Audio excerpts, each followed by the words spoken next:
One. What episode is this, Mitch? 30? Episode 30.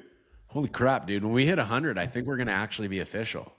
Let's keep doing this thing, dude. But Might as well. Mitch and I are on our last life tonight, guys.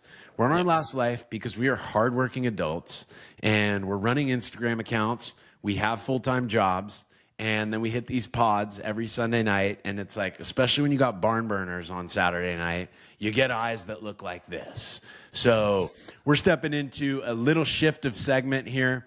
The reason that we're shifting segment, usually we talk about the guy that's struggling the most or going through the hardest situation of the week. And we looked around college football and it's like, you know what? There wasn't that one that stuck out. So why don't we talk about some positive this week? So we'll see if this one's here to stick. It may be here to stick. But I'm going to go ahead and call this thing the Big Nuts quarterback of the week.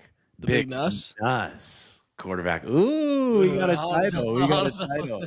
But basically we looked around and we were like, dude, what was the situation in college football where quarterback had it all on the line?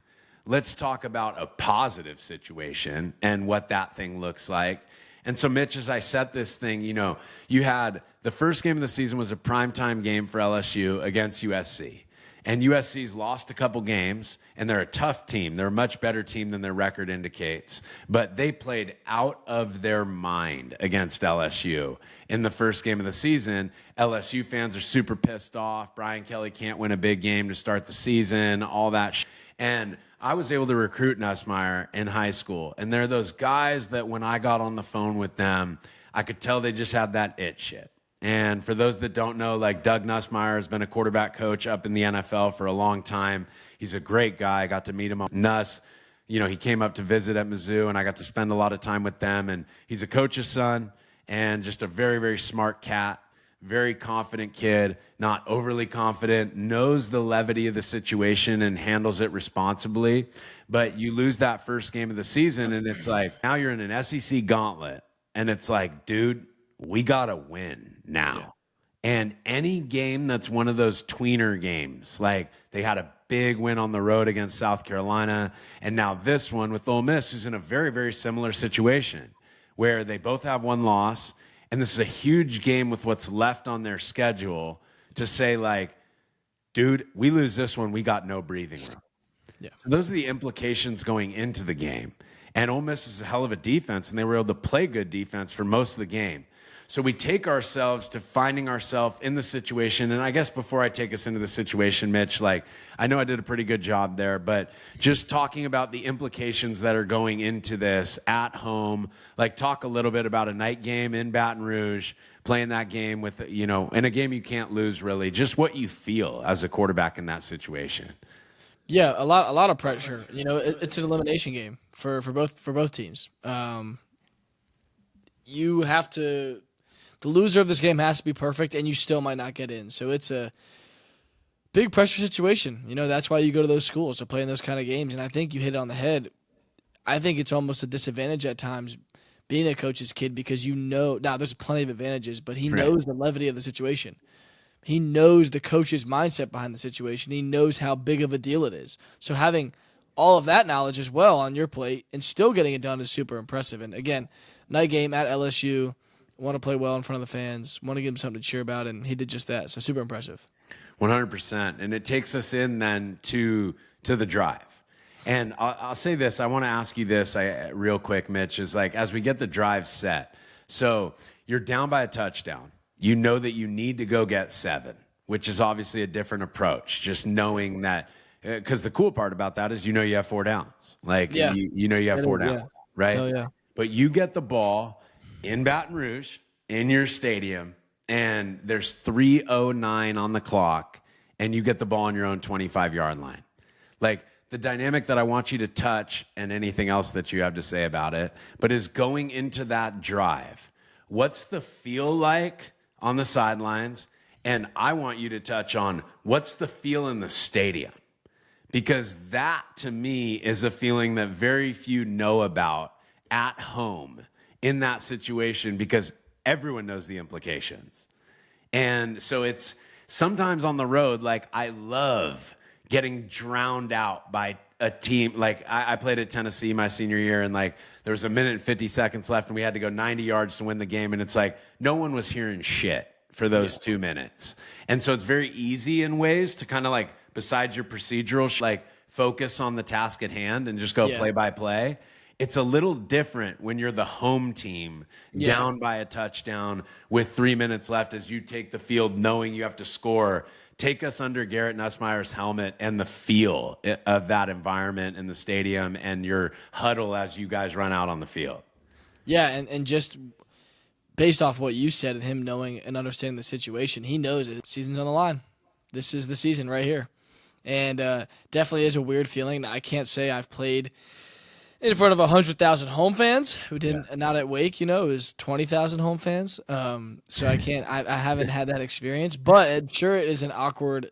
When we were on the road at Clemson and on the road at Florida State and they were on offense, it was a very weird feeling because there were so many people there, but it was quiet. Yeah. You can hear what's going on in the field.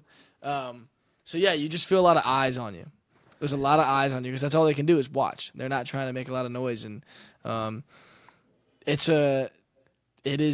pressure is an earned privilege, and you have 110,000 people's emotions on your shoulders, a whole program's emotions on your shoulders, and your season on your shoulders, and you got 3 minutes to save your season, and he did just that.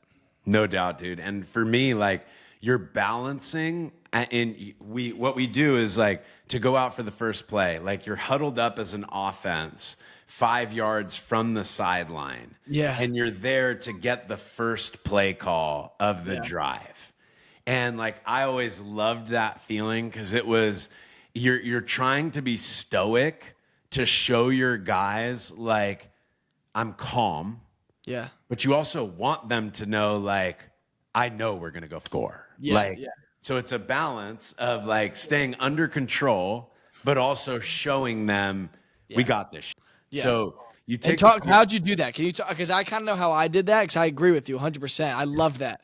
But tell me how you did it. Like, what were some things that you did? I'm trying to make eye contact with every single one of my guys. Yeah. And I'm going, guys, one play at a time, deep breaths. We got this. We got them right where we want them. Like, we got it. But don't make this thing bigger than what it is. Yeah. Let's take it a play at a time. Let's work our way down the field. Let's go do it. Yep. And like, that's more of how I approached it. How'd you approach it? Yeah, I just looked every single guy in the eyes. I said the play call twice, and I said it as intense as I possibly could. Basically, let them know, like, I have confidence. Like, this is what we're doing. Let's fucking ride. So, say your play call was, very base play call at Wake was just Red Rick Pirate. So I look at him every single, like, hey, Red Rick Pirate, Red Rick Pirate. And I'm looking at him in the eyes, like, every single person, and saying it with this intensity and this, like, almost assertiveness to let them know this is our play and we're fucking rolling. And I love that feeling. At the start of every drive, just looking them in the eyes and saying it with, like, this intensity and this passion, let them know, like, all right, well, Mitch seems like he's ready to roll, so fuck it, we're ready to roll. Let's ride. So. And I think for guys out there that have been in the fire that know what this thing feels like is, like, how much what Mitch just said matters to them. Yeah. Because they don't have the ball in their hands every play. Yeah. So to them, like, there is this thing that's unspoken of, like, I want to know how the guy that's leading us down the field feels right now. Exactly. And you look in his eyes and you go, oh, fuck, he's here. Like, it's like, oh, okay, yeah, let's go get this. Like, I almost didn't even acknowledge the situation because they knew it. Everybody knows it.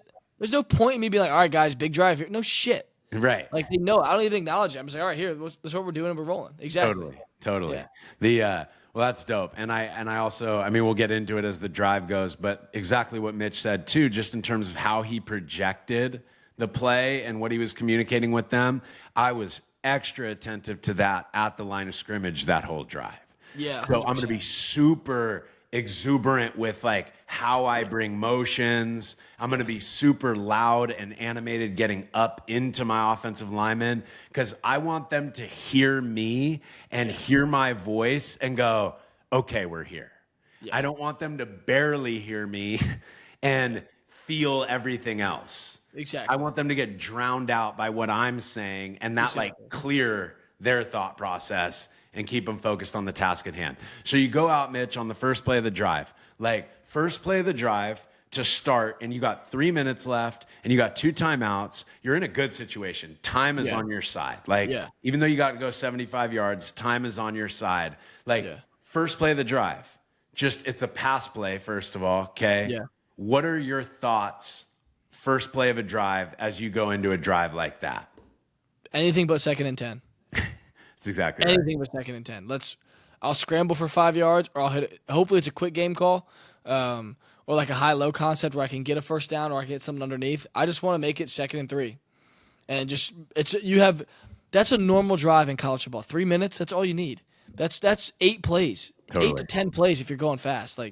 So just running the normal offense and let's get the ball rolling. We don't want to incomplete, look to the sideline, stall. All right, we got the ball. All right, next play, let's go.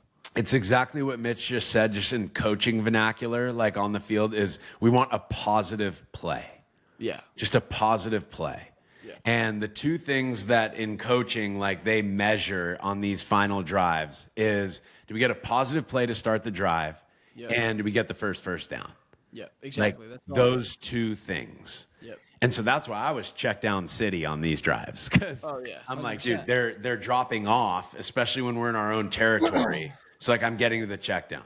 Well, he tries to throw an out route. It goes incomplete on 1st and 10. So he doesn't get that done. Okay. It's 2nd and 10 and they run the ball for 4 yards. Yep. Here we find our first big situation. Okay. And for those that don't know, this was a 13-play drive in that situation. 13-play drive means you hit some 3rd and 4th downs. Yeah. So you get your first 3rd and 6 at your own 29-yard line with 2 minutes and 25 seconds on the clock. Okay, Mitch, 3rd and 6. Obviously, it's pretty simple, but what are you thinking here? Well, obviously, we want the first down. We got to make the 4th down really manageable. So I honestly don't hate running the ball here. I would love a quarterback run. If I'm the OC, I'm going quarterback run, like a quarterback draw. That's my opinion. I love that you said it that way too, because in this situation, my legs are a part of the play. Yep. So you're not doing this consciously, but you're feeling this at the line of scrimmage. Are they going to come after me right now? Or are they going to drop back into coverage? And I'm aware that if they drop back into coverage and they cover everything, that my legs in this type of situation in the game have to be a critical factor. Yep. So he drops back to pass, okay, and it's another incompletion. Yeah.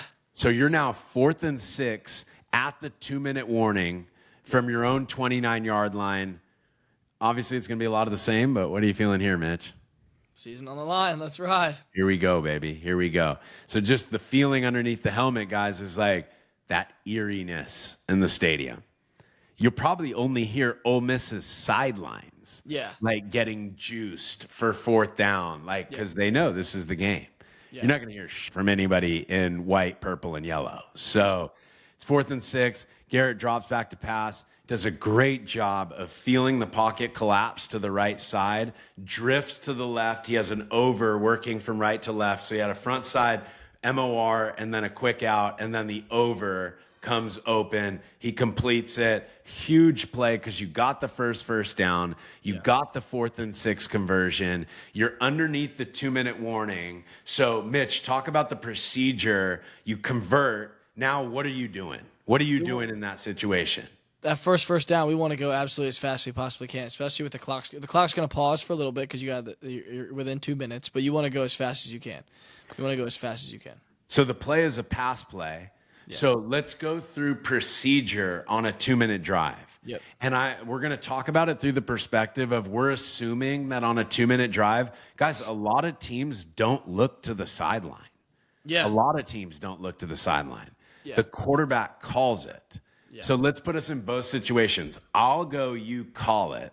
Yeah. You go, I'm looking to the sideline. The clock is stopped while they move the chains. Yep. There's 1 minute and 54 seconds left. We just converted on 4th and 6. We're at the 43-yard line. Yeah. And you're looking to the sidelines. Take us there.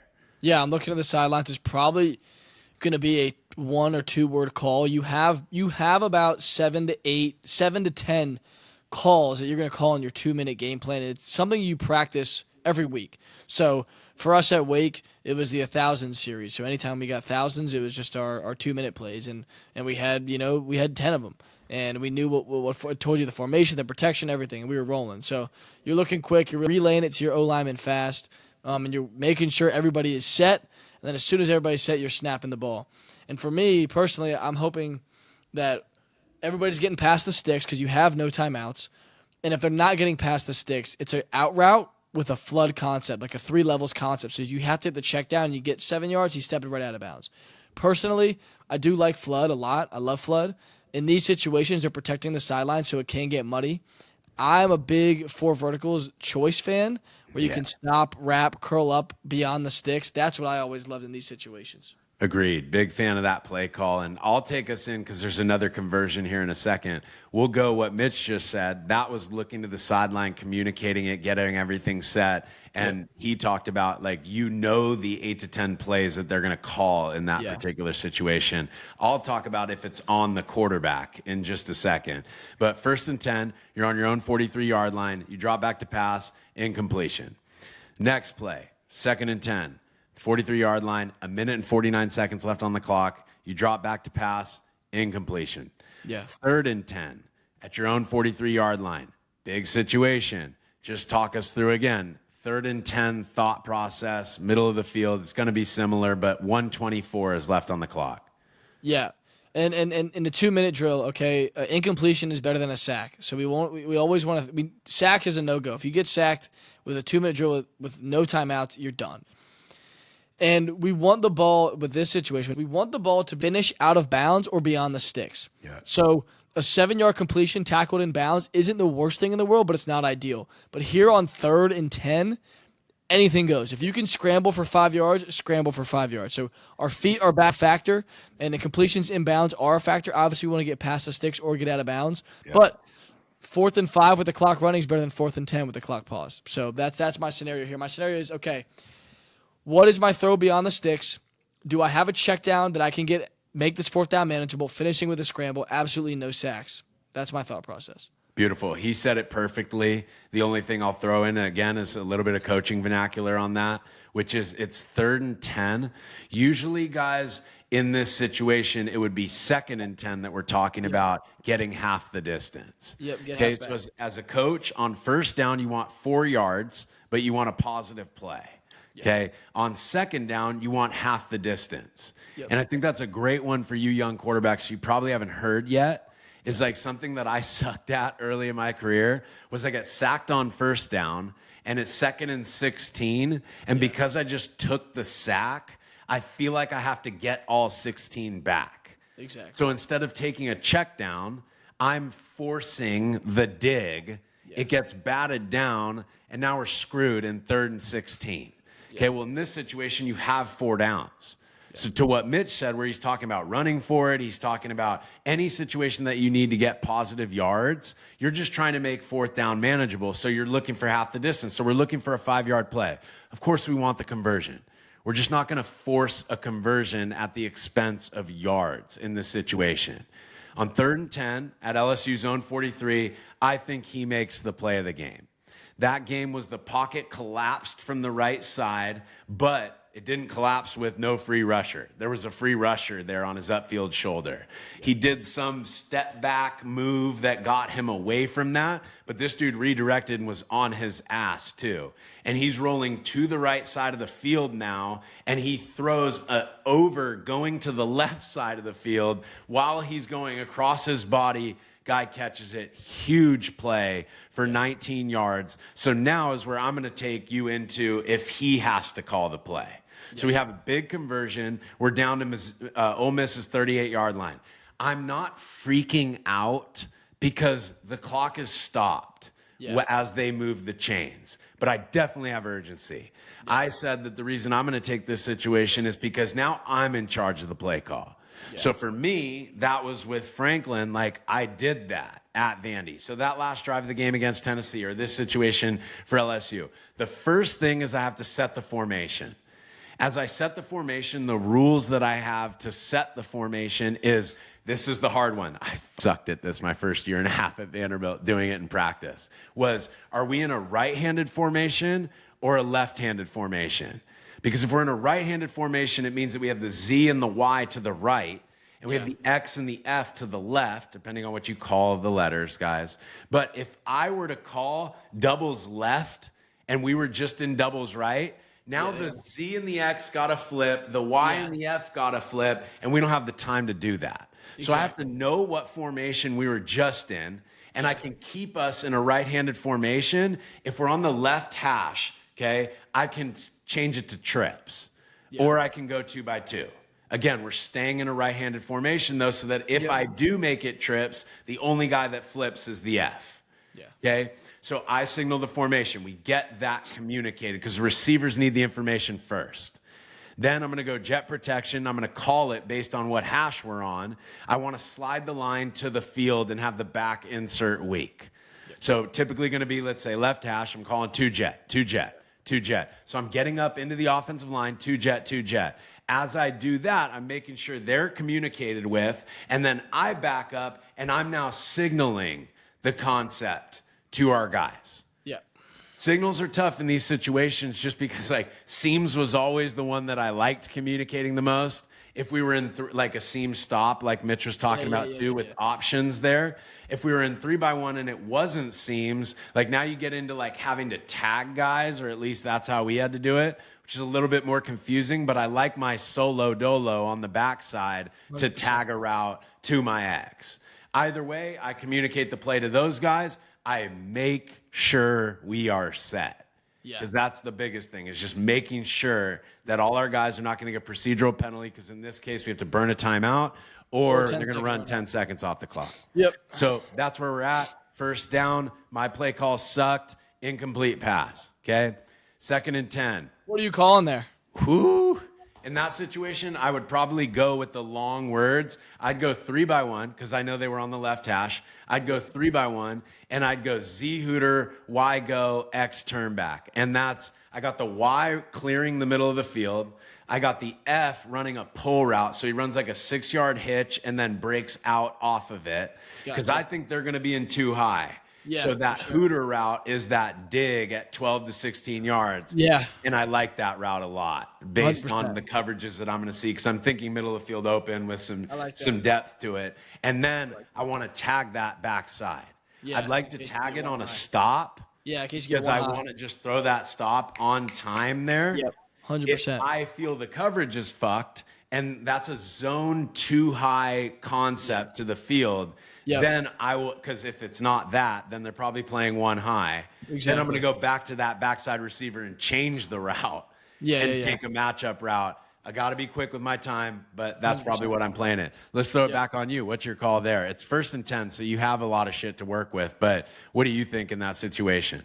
No, I like that a ton. I like that a lot. You know, one thing I might go to would be like I might go like a Y cross combination out of 2x2, but with the Y cross, I want smash to the boundary. So I'm working, you know, and you know, this is ideally I can get, you know, a hitch, because if I get a hitch throw, if they give me a 6-yard hitch, I'm taking it, getting out of bounds right now. I'm throwing it to the sideline. You catch it, get out of bounds. Now the clock is stopped, right? Our 2nd down is shorter. I can run for the 1st down on 2nd down, and now I get a little bit more time for a play call. If the guy bites it, if I get man-to-man, my guy's on a corner route, but if it's man-to-man, I get a shot at a slot fade.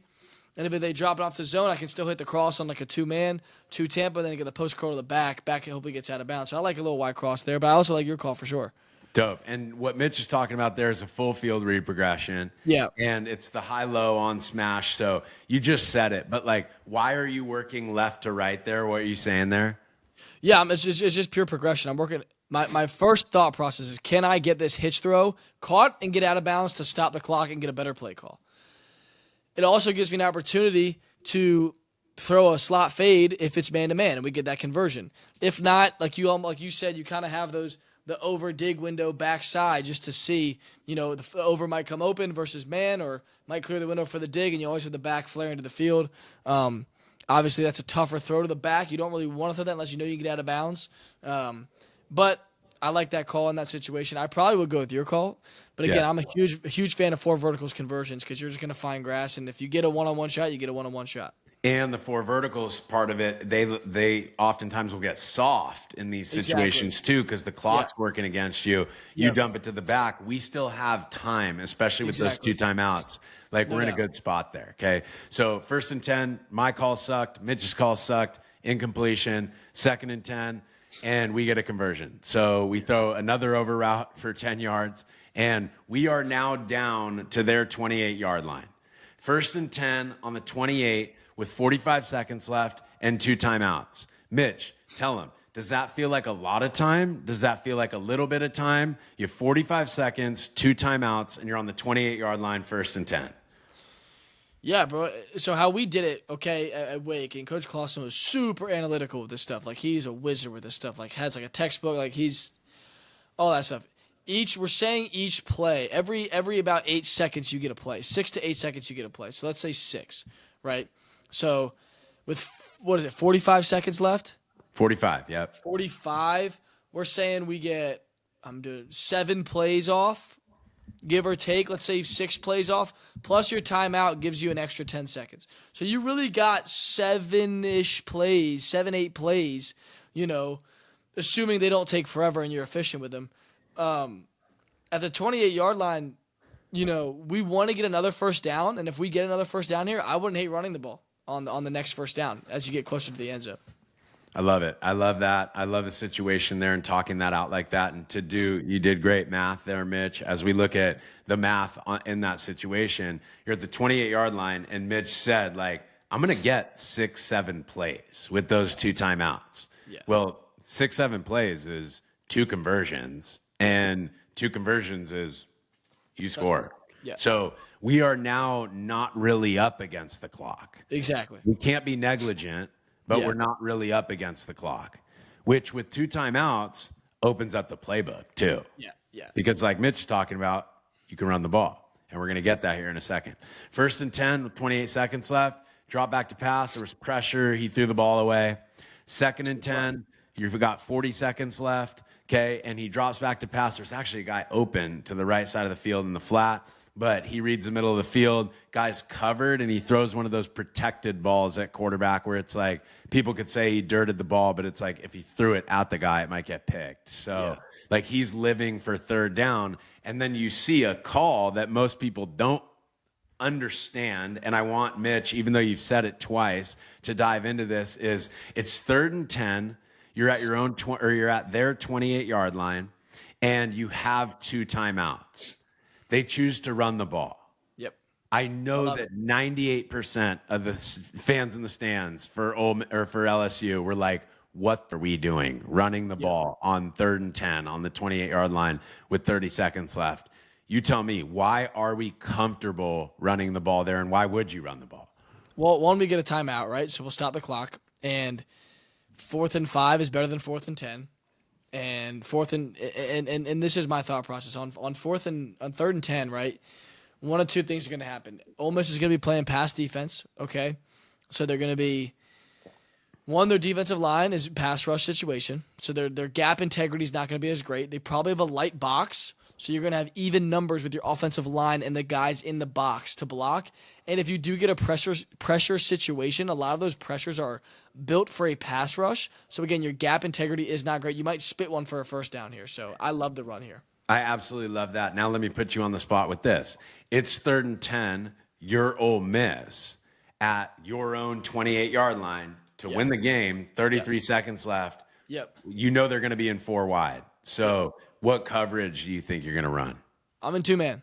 I'm playing trail 2-man, and my safeties are playing who's your best guy, what's your worst matchup, help that guy the most. I'm playing trail man. So what I mean by trail man is you have help over the top. You have safeties over the top. So I'm telling all my corners and nickels to play underneath the receivers. Let them beat you deep. Stay 1 yard in their back pocket. So you take away stops, take away slants, outs, digs. Make them have to throw the ball on top of you, right? So that, because you have help. You have help with the safeties. The way you beat that is you got to throw a nasty back shoulder ball to a tight end or a slot who's getting walled by the will or the nickel, and probably both nickels here in this situation. That's my thought process. I love it, dude. I absolutely love it. And I think mine is extremely similar, which is I think I'm going to go 2-man. And in 2-man, guys, let's say it's 2x2, right? Like you have 4 guys manned up underneath, and then you have 2 guys deep, meaning that you're left with 5 guys. Yeah. And those 5 guys, one of them has to be manned up on the back. Yep. So for me, I'm probably starting in a 4-down front. Yeah. I'm having the Mike man up on the running back. Yeah. And then I'm going to have one of my defensive tackles not rush, just collision, and then step back 2 or 3 yards and just watch where the quarterback goes. I love it. Yeah, I'm going 3-man rush too, no doubt. And what I love about that is this dude just called 2-man with a 3-man rush. I just called 2-man with a 3-man rush. That's why you run the ball. Exactly. That's exactly why you run the ball. Exactly. So they run the ball. I'm going quarterback run too, man. I might go quarterback run here with it too. Exactly, especially if your guy can do it. Like I'm all in with that shit. Jalen Milroe back there, and that's part of why like college football now, like these running quarterbacks is such a deal, guys, is because like that whole scenario that we just talked out is like how different is that shit with Jalen Milroe back there as opposed to Nuss? Like it's different, and Nuss can run a little bit too. I'm not knocking you, Garrett, but you know what I mean here. A lot of guys ain't the fastest dude in college football either. So you gain 5 yards. 4th and 5, okay, on the 23-yard line, you call timeout. Yeah. Because now, let's go you. Why do you call timeout there? So it's 33 seconds. 33 seconds, you run the ball, and, tell me why you call timeout. Well, you stop the clock, one, and this is the game, so you want to have this best play call as you possibly can, right? There's no point in saving time, right? Like, there's no point by rushing and saving your timeout. That does you nothing if you don't convert this. Right. So first things first, we got to convert. So you want to get into your best play, and you have this. You know what this play call is going to be before the game is. This is almost your 2-point play. You not the same thing, but it's in the same scenario. You know what you got, and you want to get into that best play, your best personnel, and you want to stop the clock. Well, I'm really curious to hear something that like me and my dad talk about all the time. My dad is a great ball coach, and so with something that we talk about all the time is like in basketball. Like, there's 4 seconds left in the game, and the dude's at the free throw line hitting the shot to go up by 1. Yeah. And you're the other team taking the ball out of bounds. Yeah. There's 2 different philosophies. A lot of the NBA will call timeout, and they'll go, yo, let's get our best play.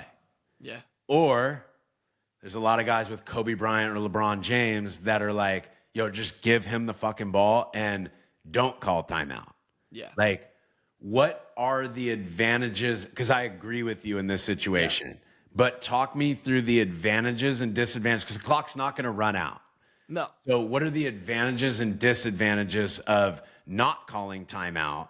Because you're not going to go 40 seconds in the game end. We're not idiots here. So like, talk me through though, the advantages or disadvantages of calling that timeout as opposed to not. I think the advantage is you do get in the best play possible. The disadvantage is now the defense gets in their best call possible, and it makes you think. Personally, bro, let's just fucking ride. Put the ball in my hands. Let's go. Call a fucking play. We're going for it. I don't want to stop the clock. Totally. And another thing is James Franklin wants to call the play. He doesn't want Austyn Carta-Samuels calling the play too. So there's that little element as well. Fair. But 4th and 5, Mitch, you know the play, right? You saw the play. Yeah. The 4th and 5, 32 seconds left. They come out in 2x2 and talk us through the play a little bit and what you saw and what he hit. Were they in 2x2 or were they in empty? I'm looking at it right now. Hold on, guys. Hold on. Yeah, hold on. There's a lot of conversions. I'm a little muddy on this one. I know they get it, but right. Dude, are you kidding me? I'm dealing with a YouTube ad. You guys, just hold your horses. We're in good shape here. And I'm looking at it. Bang. Is okay. Kind of both. Is they're in 2x2 and then they evacuate the back on fly motion. So he's in the backfield. They're in 2x2 and now they send the back to the field. Okay. So we are essentially an empty. Yeah. We are an empty. And so the guy, Mitch, that scores the touchdown is the 3 to that side. So talk us through what happened. Dude, I need to pull this up, bro. Yeah, you definitely do need to pull it up. But you talk about this, bro. Okay, fine. We have so guys, it's 2x2. We're on the right hash. Okay, on the right hash. I'm gonna be so honest with the fellas here. At this point in the night, me and my dad we had enjoyed ourselves. I mean, that's so awesome, dude. He's human. Me and my pops had a few beers. I need a refresher. I need a refresher on this exact play. I remember the game. I just need a refresher on this. So guys, what we have here is we have 3 receivers to the left. Basically, one's a fly motion, just trying to spread the defense out wide. There you go. Talk about it. But we got so to the boundary, okay, to the 2 receiver side, we have what Mitch was talking about, which is big box or a smash conversion concept, which is just a hitch and an inside slot fade. Like that's there so that if they're in 1 high, like we have that slot fade with good throw out room to throw for a touchdown. Okay, they're in 2 high, which is what Mitch and I were talking about. We probably would have run. Okay. And the 3, so the most inside receiver to the trip side has a choice route on what they call a basic route, like in the NFL, where it's like you're either going to square cut at 10 on a dig, or you're going to carry middle of the field open and run vertical up the seam. Okay. And then the 2 is on a short end underneath that. So Mitch, talk us through like what the read is and what he did there. Yeah, so when they fly the back out, okay, I remember this play now. When they fly the back out, right? Guys, he browned back.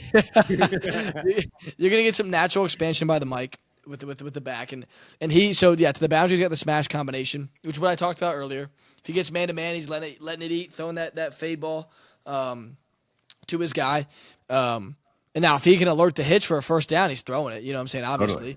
But he sees split field coverage, middle open, and that safety gets some width. Right, so he's throwing that bender. So if you imagine the safeties are like this, splitting, this guy number 3 off this mic is going to work like this and hit it here. If it goes middle closed, he's going to bend it flat, and then he's going to high-low the mic with this in route. Okay, it stays middle open, so he splits it, and he's taking that for a touchdown. If that mic were to tampa out of there, like he probably should have, he's hitting that little in route underneath of it, and they're getting the first down, but we get the touchdown. That's a great play. I love that concept. Love that concept. Totally. Absolutely love the play call in that situation. Love it. Nuss obviously loved the play call too, because he threw the shit while the receiver was still covered up. Like he didn't even see him flash open. And then what Mitch was talking about, he talked about how the mic ran out like in man coverage because now it's empty, so that guy's got to go there. They're literally in the coverage I just described. They're in 2-man with a 3-down rush with a spy on the quarterback, right? So the mic just cleared out of the middle of the field, so you have true man coverage underneath with nothing under. And what Mitch talked about too is when the mic left, the safety got wider too, which is what you're trying to do. And so, yes, we're running up the vertical seam there over the middle of the field, but we're going to bend even that vertical seam based on where that safety is. So, like, for most of you guys are going, he didn't run a vertical seam. He bent it a little bit. Yeah, no shit, because he didn't want to run into the safety. So, like, Nuss throws that ball. It's out of his hand. Hell of a ball on 4th and 5 with 30 seconds left. I mean, we called this the Big Nuss segment this week. Like, that's big nuts right there, dude. That's big nuts. And you go into overtime, Ole Miss hits a 50-something yard field goal. It's a bomb, dude. Hits a 7-yard field goal, and they go up 26-23. Love the play call to start overtime. Fuck it. Let's be aggressive. They throw one up, and in man coverage, dude, big boys him, catches the ball, stands there, looks at the crowd as the whole stadium goes black and does that shit. And the situation now, talk to me about, and I don't know if you felt this. I know you felt big games and big wins, but that's as big as it gets right there. But what's that feeling, dog, after you throw that touchdown in overtime and you're getting the big nut section of the week right now. Know that you just did that shit.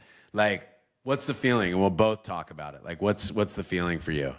I mean, I'm just juiced because I know I'm being a Locked In Athlete podcast. That's the first thing in my mind. But no, it's just such a sense of, just pure bliss and joy, dude. Like, you just won the biggest game of your life and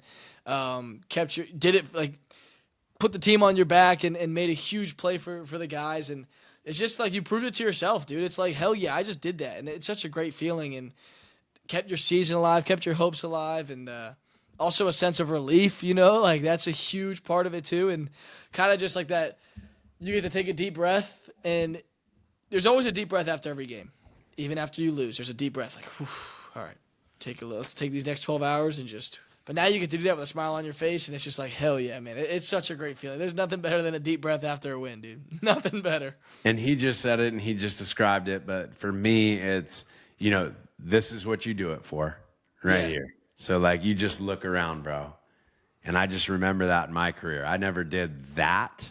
Yeah. But I had a double overtime win in a bowl game, and dude, the fans are rushing the field, and it's like, I just look around, bro. Yeah. And time freezes, and you just go like, I am at the center of this shit, dude. Yeah. Like, this is awesome. And with that is, I always say that, like, what I remember the most in my career was definitely the platform and impact that I was able to make. So it's that little kid in the wheelchair on the sidelines, like, and you go up and you spend 5 minutes with him, and just looking at his smile when you walk away. It's like you look at yourself as not shit, and that guy looks at you as the biggest superhero he's ever seen in his life. And that's for you young quarterbacks. Like, that's why I love that shit so much, is because, like, that moment can change his life. Yep. And it was nothing to you. Like, it was 3 minutes. Like, Austyn Carta-Samuels tries to walk up to some kid in a wheelchair or go serve at the hospital right now for 3 minutes, and they're like, yeah, thanks, dude. That was sweet. Like, get out of here. Like this is what we talk about with that platform. And then I was going to say, though, the second thing is the moments. Yeah. Like, it's the locker room with the boys, but it's the moments. Yeah. And it's less the wins, less like the losses. Exactly. It's the moment. 100%. And for Nuss, that's a moment. That moment for that team now, I just told him, like, I think they're going to kick Arkansas's ass this week. We'll see. Arkansas is a good team. You're going on the road. We just saw what they could do based on the game they played against Tennessee. Yeah. But momentum is a hell of a deal in college football. And in football anywhere, for that matter. But Nuss, you're the man, bro. I'm sending you this link. I don't know if you're going to make it through 42 and a half minutes, but I hope you have that time as you get prepared for Arkansas. Mitch, anything left? Nah, awesome performance, dude. I bet he was pumped. I would have been pumped too. It was awesome. No question, guys. Well, you guys let us know what you thought of this segment. I think we're going to start to sprinkle in a little bit more specific scenarios like this, because I think it's cool for you guys as listeners to kind of feel the whole thing. But drop anything in the comments for us, man. And, that concludes week 7 of college football, and we'll see you next week. Peace.